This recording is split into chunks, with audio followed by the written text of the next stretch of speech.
தோழர்களே, ஆளுகின்ற திராவிட முன்னேற்ற கழக அரசு 4 ஆண்டுகளை கடந்த பின்னும் கடந்த 2021 சட்டமன்ற தேர்தலின் போது நமக்கு அளித்த தேர்தல் கால வாக்குறுதிகளில ஒன்றை கூடையும் நிறைவேற்றவில்லை.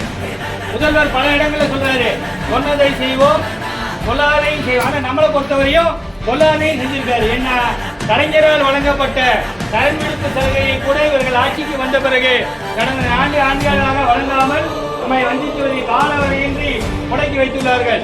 காலவரையின்றி முடக்கி வைத்தது என்பது நீங்கள் உங்களுக்கு இல்லை என்பதை போலதான் அர்த்தம். நாமும் தொடர்ச்சியாக அதை வழங்க வேண்டும் என்று கோரிக்கை விடுத்து வருகிறோம். இதன் உச்சபட்சமாக கடந்த 11ஆம் தேதி நிதியமைச்சர் அவர்கள் சட்டமன்ற கூட்டத்தொடரில் தேர்தல் கால வாக்குறுதியான மீண்டும் பழைய ஓய்வு திட்டத்தை நாங்கள் நிறைவேற்ற மாட்டோம் அப்படின்னு மட்டும்தான் சொல்லல. அதை தவிர தேர்தல் கால வாக்குறுதியான மீண்டும் பழைய ஓய்வு திட்டத்தை நிறைவேற்றாமல் இருப்பதற்கான அனைத்து சாத்திய கூறுகளையும் அதை சொன்னாங்க. உடனடியாக தமிழ்நாடு தலைமைச் செயலர் சங்கம் நிதியமைச்சரோட அறிவிப்பிற்கு கடும் கண்டனத்தை பதிவு செய்து பத்திரிகை செய்தி வெளியிட்டோம்.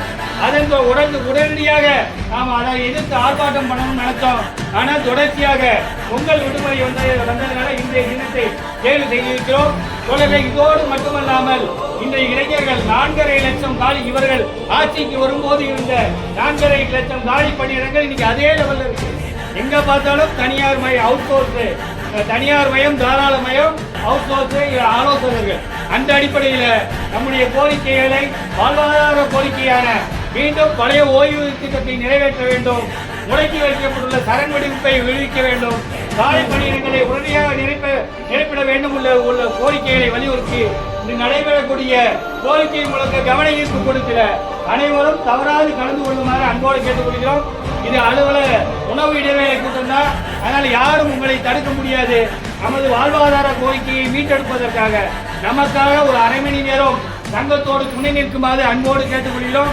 தோழர்களே, இதில் ஒரு விஷயத்தை சொல்ல விரும்புகிறேன். 2017 அன்றைய ஆட்சியாளர்கள் ஊதிய மாற்றத்தை 7வது பே கமிஷனை அமல்படுத்த காலம் நடத்திய போது நாம் அனைவரும் ஒன்றுபட்ட சக்தியாக களத்தில் இறங்கி போராடினோம். நீதிமன்றம் வரை செய்து அந்த ஆட்சியாளர்களை நிர்பந்திக்க வைத்து ஊதிய மாற்றத்தை பெற்றோம் என்பதுதான் வரலாறு. நாம் அனைவரும் ஒன்றுபட்ட சக்தியாக இருந்தால் ஆளுகின்ற ஆட்சியாளர்கள் நம்மை வஞ்சிக்க முடியாது என்ற அடிப்படையில் நாம் அனைவரும் ஒன்றுபட்டு நிற்கிறோம். இனிமேலும் நீங்கள் எங்களை ஏமாற்ற முடியாது, வஞ்சிக்க முடியாது என்பதை உணர்த்தும் முகமாக இன்று நடைபெறக்கூடிய கவன ஈர்ப்பு கோரிக்கை முழக்க கூட்டத்தில் அனைவரும் தவறாது கலந்து கொள்ளுமாறு உங்களை சங்கத்தின் சார்பாக அன்போடு கேட்டுக்கொள்கிறோம். நன்றி.